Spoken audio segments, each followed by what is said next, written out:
You get your marketing to cut through in a sea of noise.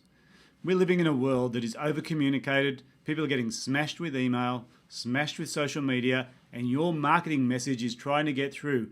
How do you get noticed? Let's find out from some of our most senior coaches.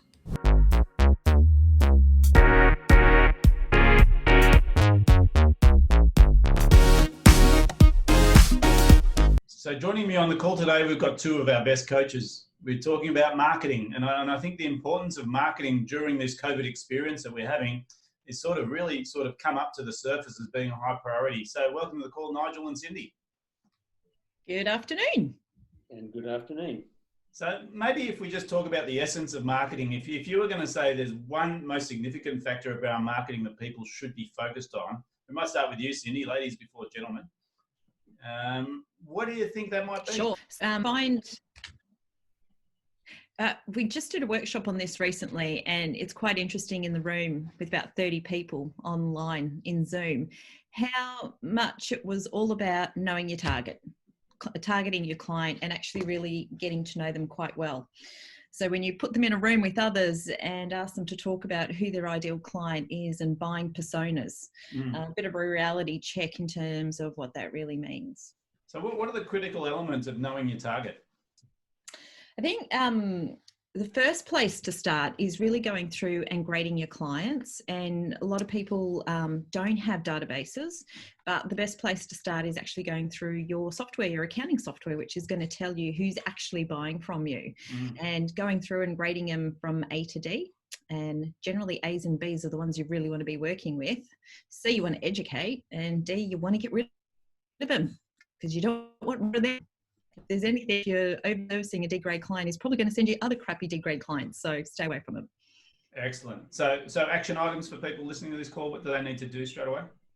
You need to download all your sales for the year by client listing and check and review who your A-grade clients are. Well, actually go through and categorize them A, B, C, D. I love doing this process with clients. It really opens their eyes into who they're serving, and then start creating an avatar for your A-grade clients and start targeting more A-grade clients. So can I just ask a simple question? What's an A-grade client versus a B-grade client? Ooh, an A-grade client is a raving fan who is just can't stop talking about you and pays the bills on time, but most importantly, gets the value that you offer.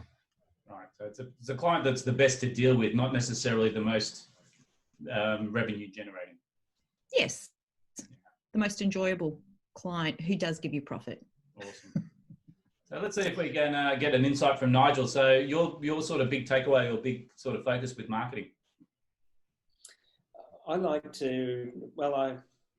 I asked enough people about their unique selling proposition, and a lot of people were not clear on what that was.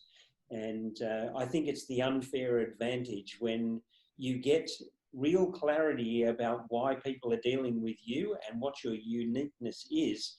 And then you start telling the world about that uniqueness, there's a natural attraction that will happen. And it's one of the most powerful things in any business to understand what their USP is, and not only the business owner, but definitely for the whole team to understand what that is.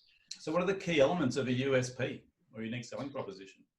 Well, I think that to find it, often a survey is really good to your customers. If you haven't built a business plan that is already telling the world about your uniqueness, then, and your business has just grown through years and years of organic growth, then one of the best things you can do is go out to your clients and survey them and say, why do you choose us? They're going to tell you. They're going to tell you what that uniqueness is. Then when you manage to understand it and see value in that and you focus on it, your business is going to attract more customers that love that uniqueness. So I think there's another element to this, which is not only understanding what your customers think are unique, but actually knowing what your competitors offer as well, yeah? Most definitely. And your position in the market and where you want to be, you may not want to be the biggest business out there. You may want to have your own niche. Understanding what your competitors are doing, what the competition has their unique selling propositions, will it also define who you are and how you operate? Because let's face it, it's not just about what the widget is or who you are as a person. Your uniqueness can come from a number of different things. One was highlighted in the FedEx story, and that was all about delivery. Now, some people would not see that as a uniqueness, but it definitely made a huge impact on them.